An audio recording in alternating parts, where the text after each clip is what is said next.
All right, I want you to slide your right foot out first. Left foot. Left foot, my fault. Left foot, your right foot. You might try to give me the trick. All right, put your hands up for me. Yes, sir. All right, so we're going to secure the first one first, all right? Absolutely. All right, I'm going to secure it. Take it to my partner. Yes, sir. All right, you get everything back once you get done. Yes, sir. You said on your pendant? Yeah, right there. Now, be careful. Listen. The one in my appendix, right? I want you to take. You gotta take it all out because it's one in the chamber, so I don't want you to shoot my joint off. No, you do. You have another one? All right, any more out? No, sir. Okay. All right. So now everybody is safe. Okay. State police then call you guys back on that confirmation? Not yet. It's part of the weekend. We're about to do it now. Okay? All right, so I'm going to walk you back here with me. All right? Today's narrative unfolds on the vibrant and tumultuous streets of Baltimore. The scene is set as the blinking red and blue hues of a police cruiser illuminate the tense face of our protagonist, a man caught in the crossfire between routine law enforcement and an unexpected revelation. As the patrol car pulls up behind him, the man's hands remain steady on the steering wheel, his countenance resolute. He's pulled over, the sirens ceasing, replaced by the soft hum of the city and the hushed anticipation of an encounter with law enforcement. A uniformed officer approaches, his stern gaze surveying the situation, soon to be drawn to the striking sight of a gun resting securely against the driver's chest. The driver, despite the brewing storm of uncertainty, remains unperturbed, his voice steady. In the tension-filled silence of the night, the man reveals his identity. He's a supervisor for a transport company, a job that on the surface seems ordinary, until he willingly hands over his firearms permit. I'm a supervisor for a transport company. Obviously, I'm armed. I don't know if you saw that. Yeah. I just gave you my permit and everything. Tags are completely expired. I'm a supervisor for a transport company. I'm dropping it off so he can take it to the body shop. You see it's fucked up. The story takes an unexpected turn when he mentions his dual residences: New York, the city that never sleeps, and sunny Florida. So you're from Florida? I'm from New York. New York? Yeah, but I got a business here. You got a business here? With a careful, almost practiced ease, he pops open the trunk of his car, unveiling an arsenal that would make any average citizen blink twice. Firearms lay nestled in the confines of the vehicle, a startling fact he nonchalantly drops into the conversation. It appears his car isn't supposed to be on the road, adding another layer of intrigue to his tale. Just when you think you've got a handle on this complex narrative, he adds another twist. He's a state-certified firearm instructor in Maryland, a piece of the puzzle that only adds to the mystery.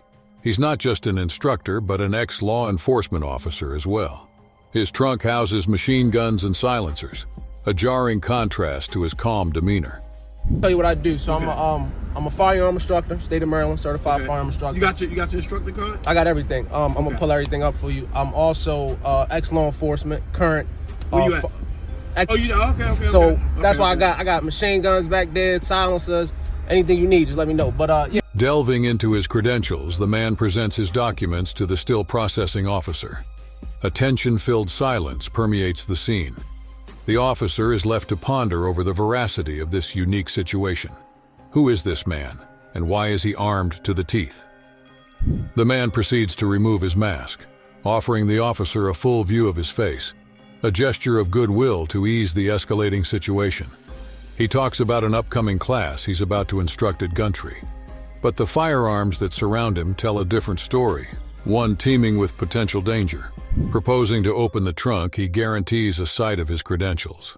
His hands stay in view, an unspoken agreement to keep the circumstances as peaceful as possible. The Glock on his chest and the AR in the trunk underscore an intense scene. Each loaded firearm an undeniable reminder of the potential for volatility. As the officer verifies his information, the man stands prepared, ready to confront the repercussions of this chance encounter. So we're gonna make sure your credentials good. Oh yeah, absolutely, man. Take your time, man. Like I said, if you allow me to pop the trunk, I can give you my other credentials. You know what I mean? Okay, so as our protagonist remains patient, awaiting the arrival of backup, the reality of his statement hangs heavily in the air. "I could be a terrorist," he says, chilling words that highlight the seriousness of this encounter. Despite his claim, he remains composed, an element of dark humor creeping into his tone. As the backup arrives, the atmosphere intensifies. Despite the unusual circumstances, the man is cooperative, assuring the officers that his federal documentation and credentials are all in place. You're doing a good job, because I could be auditing you. Huh? This could be an audit. Yeah, I'm doing good, ain't it? I might have to report you, but you're doing a good job. You know what I mean? Oh, yeah, man. You know, I appreciate it. Yes, sir. Yes, sir. He reveals the concealed weapons on his person, a Glock on his chest and a SIG 365 tucked away near his appendix.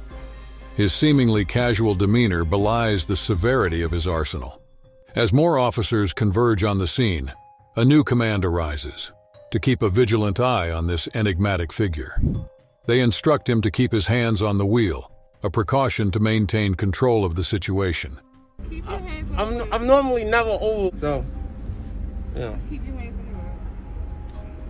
His statements, while laced with humor, serve as reminders of the bizarre scenario unfolding. The officer's response is more standard, seasoned with caution and protocol.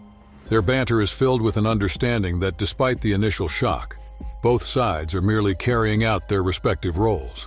So that's why I got machine guns back there, silencers, anything you need, just let me know. But yeah, no, seriously. Listen. When I pop the trunk, you gonna be like, yo, who the fuck is this guy? But He lauds the officers for their work, hinting that this encounter is far from ordinary for them. But then again, when dealing with a figure such as IG 2 Guns D, can anything ever be considered ordinary? Huh? You can grab my phone for me, right? Your phone? Yeah. You want me to grab your phone? Yeah. Once we come out. No. When I got you out, I'm gonna have you come to me. I'm making sure you put your hands up. Okay. And I'm gonna secure your guns for you. So, all right, then we're gonna go from there, all right? No problem. Okay? With an air of camaraderie cloaking the tense situation, the protagonist is likened to the iconic character of Rambo, an identity he amusingly accepts. So you're not used to encountering individuals such as myself, you know what I mean? No, you like Rambo. Yeah. You like Rambo. Yeah. You like Rambo. Yeah. You like Rambo. I mean, I used to, all right? The officers proceed with the necessary protocol, the retrieval of the protagonist's weaponry. In the midst of this, the protagonist requests his phone, another testament to the seeming nonchalance of this interaction for him. However, the officers insist on prioritizing their procedure, ensuring safety comes first. With careful and meticulous steps, the officers navigate the situation, removing each weapon one by one. The tension is palpable. The ominous click of a loaded chamber being emptied serves as a stark reminder of the potential danger at hand. Left foot. Left foot, my foot. Left foot, your right foot. You might try to give me the trick. All right, put your hands up for me. All right, so we're going to secure the first one first, all right? Absolutely. I'm going to secure it. Hand to my partner. Yes, sir. All right, you get everything back once you get done. Yes, sir. You sound independent? Yeah, right there. Now, be careful. Listen. The protagonist points out the location of his paperwork, vital documents that verify the legality of his actions. So you say this blue bag, where the paperwork at, in the front or the back? Okay. As the trunk opens, the sheer enormity of the protagonist's arsenal becomes clear. It's an astonishing sight, and a daunting task for the officers present. They bear the weight of responsibility, safeguarding the area, verifying the legality of the weapons, and maintaining a cool-headedness despite the staggering amount of firearms involved. With the situation finally under control, the protagonist watches as the squad of officers gradually disperse. The entire team had been called out for this extraordinary encounter. The day's events echo in the protagonist's words, the reality of the situation lingering long after the sirens have faded. And so another chapter closes in this unique narrative. The streets return to their ordinary hum, and life continues as if this extraordinary encounter was but a momentary pause. Yet for those involved, it will forever serve as a stark reminder of the fascinating, often unpredictable stories that unfold in the course of everyday life. Stay safe and remember, life itself is the most compelling narrative.